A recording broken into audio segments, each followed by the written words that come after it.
Les jeunes de la génération hyper connectée, ils n'ont peut-être pas les pieds sur terre, mais ils ont la tête sur les épaules. Ils passent leur temps léger fixés sur l'écran, les bouts de doigts sur des chiffres et des lettres. On se demande s'ils ne sont pas des chimistes sous l'effet du bandol. Dans un monde où les émoticônes remplacent les phrases, il n'y a pas de place pour l'ignorance. Les jeunes de la génération hyper connectée ont le monde dans leurs smartphones et quand on les voit, on a du mal à faire la différence entre l'âge adulte et l'adolescence.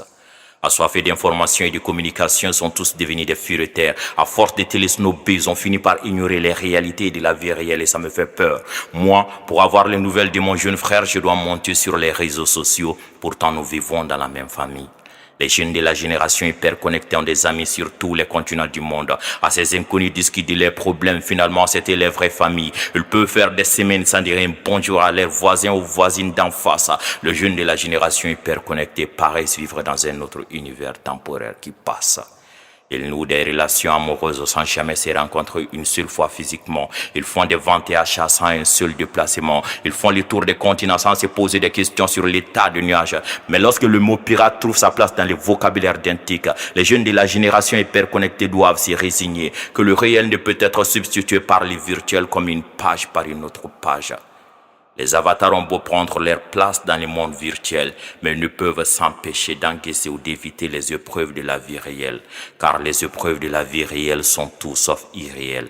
La peur, la soif, la peur d'un être cher, la peur de l'inconnu, tellement de choses qu'on ne peut même pas ignorer. Alors un conseil de mon jeune frère pour ignorer les canulars. Il dit que tout ce qui est beau pour être vrai est beau pour être vrai. Autrement dit, c'est un canular. Et si j'avais un conseil pour les tuteurs ou les parents des jeunes de la génération hyper connectée, je leur dirais, si vous vous plaignez d'être fatigué, d'héberger ces jeunes parce qu'ils passent leur temps de jeu fixé sur l'écran, les bouts de doigts sur des chiffres et des lettres, sachez qu'ils ont plus de qualités que de défauts et que leur entêtement a été un grand pas pour l'humanité. Ils sont intelligents, motivés, déterminés, informés. Ils ont un quotient intellectuel supérieur à la moyenne, bref.